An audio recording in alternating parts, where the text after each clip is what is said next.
that every day of your life is Shabbat Shalom.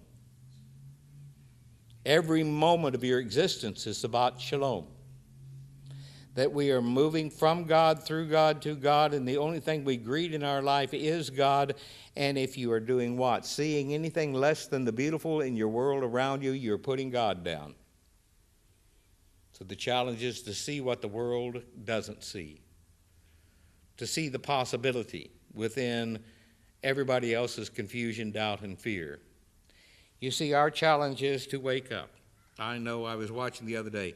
I was very fortunate to have lots of interesting friends over my lifetime.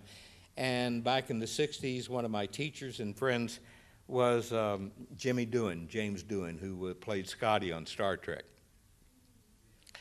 And Jim and I were great friends, and he was my teacher, and it was great. And I remember one day he came up and he says, "Oh, they just cast me in this science fiction thing they're starting over at Paramount." I thought, "Oh, good."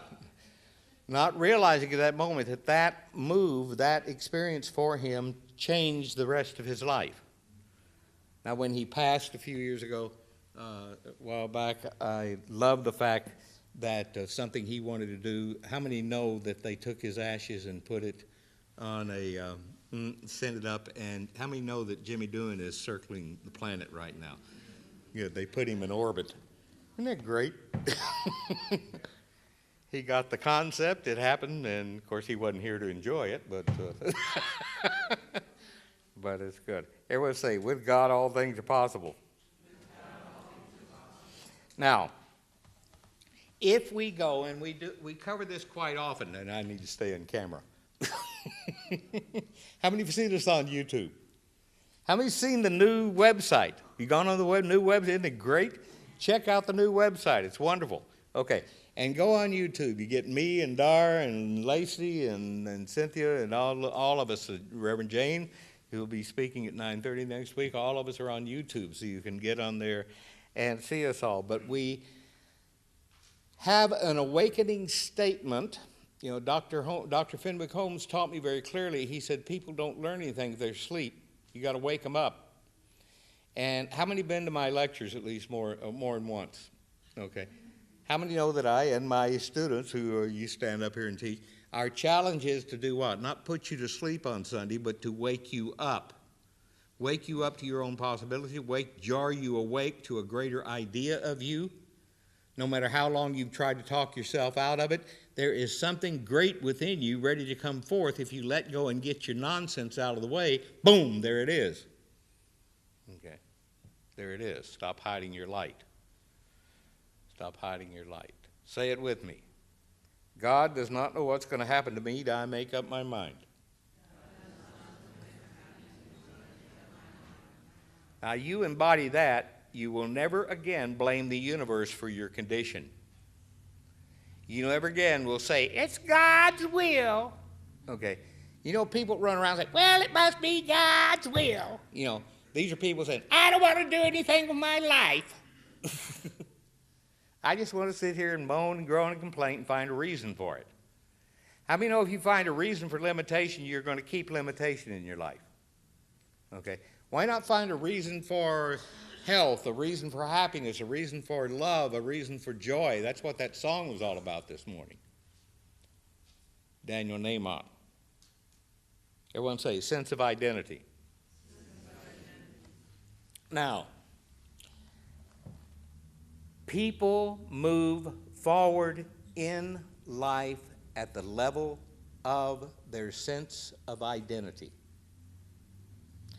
If you say I am, and this is why Dr. Bitzer spent his whole ministry focused on a very powerful idea, and that's do not take the name of the Lord thy God in vain, which means do what? Never say I am and put something negative after it. That's taking the name of the Lord thy God in vain. Okay. And what you must know is if you discover a truth about yourself, you must know it's true of everyone, whether they know it or not. And your challenge is to know it is true of them and not base your definition of them on whether they understand what you understand. The challenge is, do you understand it? If you understand it, act like you understand it.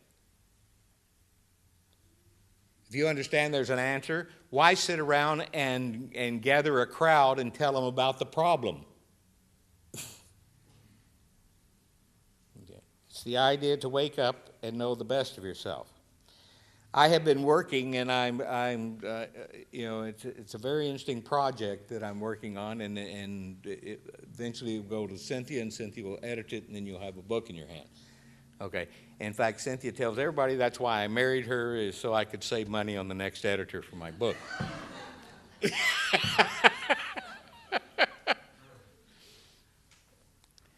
But I got a concept one day. I heard somebody that was nitpicking the world. They were nitpicking the relationship they were in. They're nitpicking the job they were in. They're nitpicking. And I thought, as I'm listening to this person, there wasn't an area of her life that wasn't condemned by her in some way. And it wasn't, nothing around her lived up to her standard. And I sat there and listened to her for about 10 minutes, and the first thing that came to my mind was, this woman has too much tightrope in her circus. And my next thought was, that's a good book title. Is there too much tightrope in your circus? How many know that you've made yourself miserable by walking a tightrope and making everybody else walk it, and if they don't walk it, you're going to be mad at them or upset with them, or, you're not walking the tightrope, I'm walking. Okay. Everyone say, I now expand my tightrope to a 10-lane freeway. Dr. Holmes says, what was Ouspensky also said, we're all going to the top of the mountain. It's a spiral road. And some people who decide to go higher than other people, when you hit the spiral, it starts to turn, and the people who don't choose to go as high in consciousness as you do, to them, you appear to be leaving their sight, leaving their awareness, leaving their understanding. It's not. If they choose to go on up the road, they'll see exactly where you are. Okay. It's a spiral road. And every religion and every philosophical concept and everything you're doing, I don't care what it is all going to the same place, because there's only one place to go. Okay. Some of us are just in different lanes. We're doing different experiences with it. Okay. But here's the beauty of it. See, the idea of how to use it is what? How to use it is the waking up and recognizing it doesn't care how we use it. Okay. You can be as happy as you choose to be or as unhappy as you choose to be. Okay. How many know people that are just waiting for the next thing to happen, and that's their reason to get upset? The next thing that happens, that's their reason for not doing what they say they want to do, or not being what they say they want to be, or not being responsible. Whatever it is, that's the reason. Okay. What would happen to these people if they looked for reasons for answers, and reasons for love, and reasons for health, and reasons for joy, and reasons for prosperity, and reasons to look for answers instead of problems? See, again, wherever your mind goes, your world follows. So again, is there too much tightrope in your circus? Is there too much limitation, doubt, and fear? I love what it says in James 5:16.